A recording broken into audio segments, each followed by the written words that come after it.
Welcome to 108 news Telugu. బులెటిన్లో ముందుగా headlines. ప్రమాదం తప్పి కన్ను లొట్టపోవడం అంటే ఇదేనేమో. కొత్త BMW కారులో డేంజర్ బెల్స్. కలకత్తాలో వైద్యురాలి ఘటనపై ఆగని చర్చలు. నేడు లైట్ డిటెక్టర్తో టెస్టుకు తయారు. స్పా సెంటర్ ముసుగులో ముద్దులాటలు. రెడ్ హ్యాండెడ్గా పట్టుకున్న పోలీసులు. అనామకుల చరిత్ర చెప్పే కన్నా ఇలాంటి నాయకుల చరిత్ర పాఠాల్లో పెట్టాలి. బీఆర్ఎస్ నాయకుల డిమాండ్. ఖైరతాబాద్ పోలీస్ స్టేషన్ పరిధిలో ఘోర రోడ్డు ప్రమాదం జరిగింది. ఖైరతాబాద్ నుంచి బంజారాహిల్స్ వైపు అతివేగంతో వెళ్తూ డివైడర్ను ఢీకొట్టిన న్యూ BMW కార్. ప్రమాద సమయంలో కారులో ఇద్దరు యువకులు ఉన్నట్టు తెలిచారు. ఇద్దరికి తీవ్ర గాయాలవడంతో బంజారాహిల్స్ కేర్ ఆసుపత్రికి తరలించారు. కలకత్తాలో వైద్యురాలిపై జరిగిన అత్యాచార ఘటన నిరసిస్తూ తెలంగాణ మహిళా కమిషన్కు వైద్య బృందం విజ్ఞప్తి పత్రాన్ని అందజేశారు. దేశవ్యాప్తంగా వైద్యులపై జరుగుతున్న దాడులు, అత్యాచారాల విషయంలో రాష్ట్ర ప్రభుత్వం, రాష్ట్ర మహిళా కమిషన్ తగిన చర్యలు తీసుకుని వైద్యుల భద్రతకు ప్రత్యేక చట్టాలు అమలు చేయాల్సిన బాధ్యత ఉందని డిమాండ్ చేశారు. ఉమెన్స్ సెల్ కమిషన్ చైర్మన్ గారిని కలవడం జరిగింది. ఎందుకు కలిసామంటే కోల్కతాలో జరిగిన దాడిని దృష్ట్యా ఇక్కడ మనము స్టేట్ వైజ్ గా మెడికల్ ఓపీ ఇంకా ఎలక్టివ్ సేవలు బంద్ చేయడం జరిగింది. దాని దృష్ట్యా ఇక్కడ ఉమెన్స్ కి పర్టికులర్ గా ఉమెన్ డాక్టర్స్ కి ఎలాంటి సేఫ్టీ మెజర్మెంట్స్ ఉన్నాయి, ఇంకా కొత్తగా ఏమేమి కావాలి అని చెప్పి మేడం మాతో చర్చించడం జరిగింది. మొదటగా మేము ఏం చెప్పామంటే ప్రతి ఒక్క medical hospital, CHC, PHC, district hospitals కానీ కొత్తగా వచ్చిన మెడికల్ కాలేజెస్ అన్నిటికీ కానీ CCTV కెమెరాస్ ఉండాలి. అండ్ అదే కాకుండా దానికి ఒక సర్వేలెన్స్ టీమ్ అని ఉండాలి. అంటే CCTV కెమెరాస్ ఉండి దాన్ని అట్లా వదిలేయడం కాదు, దానికంటూ ఒక సర్వేలెన్స్ టీమ్ అనేది 24/7 వర్క్ చేయాలని చెప్పాము.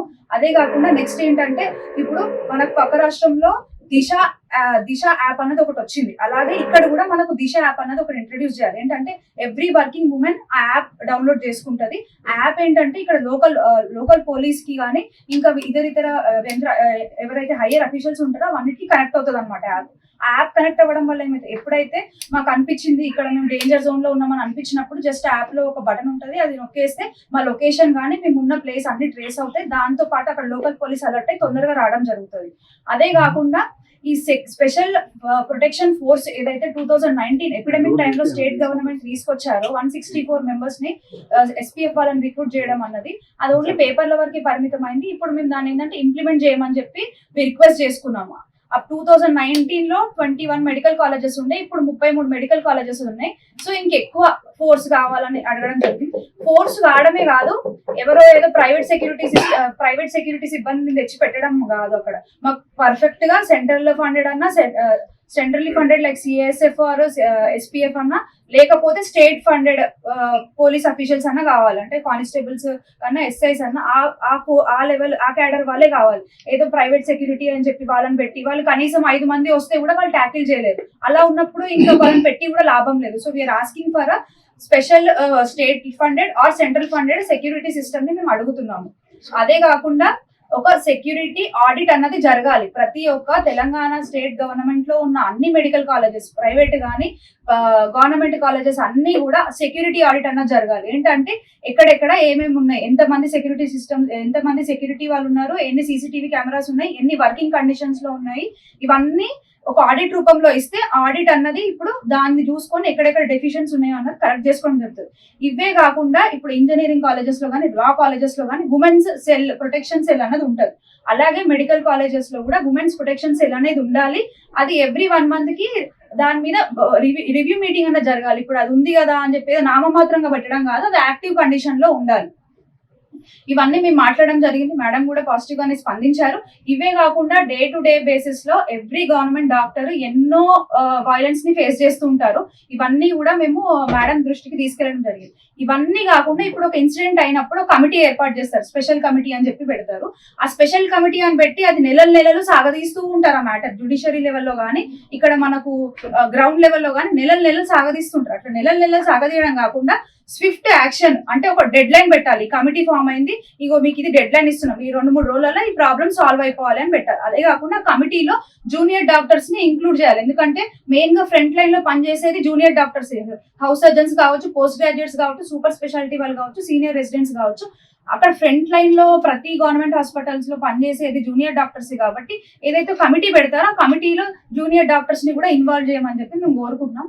అట్లానే ఇదంతా డాక్టర్స్ వరకు ఇది జనరల్ పబ్లిక్ కి అవేర్నెస్ రావాలంటే జనరల్ పబ్లిక్ అవేర్నెస్ ప్రోగ్రామ్స్ అన్నది ఏర్పాటు చేయమని చెప్పి మేము రిక్వెస్ట్ చేసుకున్నాము. అట్లాంటి యాంటీ హెరాస్మెంట్ కమిటీ కూడా పెట్టమని చెప్పాము. యాంటీ హెరాస్మెంట్ కమిటీలో అంటే ఓన్లీ ఫిజికల్ అబ్యూస్ అనే కాదు, ఎలాంటి అబ్యూస్ అయినా సరే, mental any kind of abuse can be reported. అంటే యాంటీ హెరాస్మెంట్ కమిటీ కూడా ఒకటి ఫామ్ చేసి దాని మీద యాక్టివ్ గా, అంటే అది ఓన్లీ నామమాత్రంగానే ఉండొద్దు, దాని మీద కరెక్ట్ గా రివ్యూ అన్నది జరగాలని చెప్పి మేము కోరుకున్నాము. అలాగే మేడం కూడా స్పందించారు.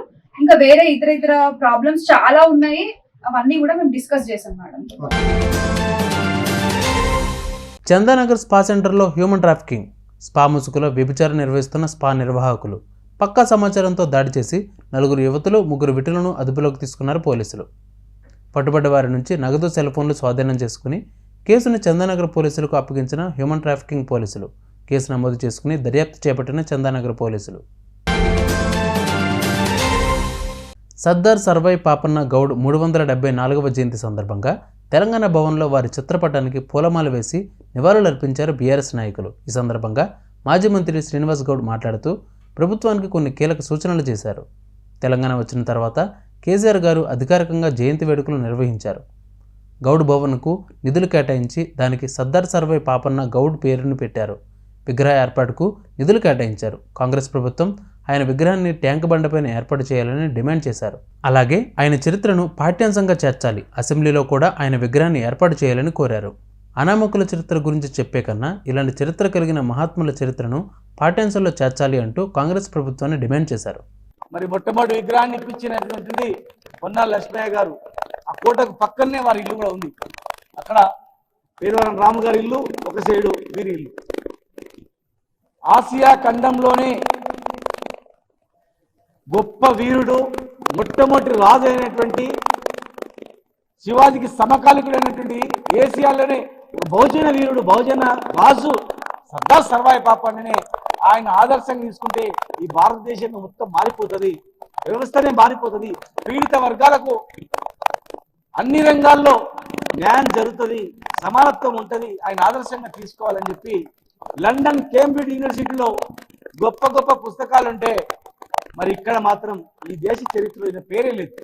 ఇప్పుడిప్పుడు అన్ని కులాల వాళ్ళు కూడా, ఒక గౌడ్లే కాదు ప్రతి ఒక్క కులం వాళ్ళు కూడా ఆయన సైన్యంలో ప్రతి కులం ఉంది కనుక ఆయన ఇరిగేషన్ డెవలప్ చేసి గొలుసుకట్టు చెరువులు నిర్మించిన కనుక గొప్ప ఇంజనీరింగ్, పరిపాలన, ఎన్నో సంస్కరణలు, పేదవాళ్ళకి అన్ని వర్గాలకు న్యాయం చేయడం అనేది ఆ రోజే అన్ని వందల సంవత్సరాల క్రితం ఆయన చేసి 350 సంవత్సరాల క్రితమే కనుక ఆ వీరుని యొక్క చరిత్ర ఇంకా మనం చేయాల్సిన అవసరం ఉంది. ఈరోజు మీ ప్రభుత్వాన్ని అడుగుతా ఉన్నాం, వారి పేరు మీద జనగాం జిల్లాకు పేరు పెడతా ఉన్నారు. ఇమ్మీడియట్ గా చేస్తే ఈ రకం ప్రకారం ప్రకారం మరి మాట అడిగాం. మరి ఈరోజు ప్రోగ్రాంలో మీకు వస్తుందని తెలిసింది. మరి కంపల్సరీ రావాలి, వచ్చినప్పుడు అనౌన్స్ చేయాలని చెప్పి కోరుతా ఉన్నాం. ఒక రాజకీయ కోణంలో మేము విమర్శనం కాదు, పేద వర్గాలకు సంబంధించినటువంటి ఒక వర్గాల నుంచి వచ్చినటువంటి వ్యక్తులుగా ఒక కులంలో అన్ని కులాలను అన్ని వర్గాలను దాడిస్తుంది కనుక ఆయన జీవితం అవసరం, తెలంగాణ అవసరం, ప్రస్తుత రాజకీయ పరిస్థితుల నుంచి చాలా అవసరం కనుక జనగాం జిల్లాలో నేడే పేరు మా జీవో ఇవ్వాలి, ట్యాంక్ బండ్ పైన జీవో అమలు చేస్తూ గాలిని ఏర్పాటు చేయాలా, ఆయన పేరు మీద 500 కోట్ల భూమి 5 కోట్ల నిధులు చేస్తాం. ఆ భవనానికి పేరు పెట్టాలి. ఇంకా ప్రస్తుత సర్వాయి పాపన్న ప్రస్తుత పేరు పెట్టింది. ఇమ్మీడియట్ గా దాన్ని అందుబాటులోకి తీసుకురావాలి, ఆయన చరిత్రను పాఠ్యాంశంలో చేర్చాలి. అసెంబ్లీ దగ్గర కూడా, సెక్రటేరియట్ దగ్గర కూడా మరి ఆయన యొక్క ఫోటో పెట్టాలి.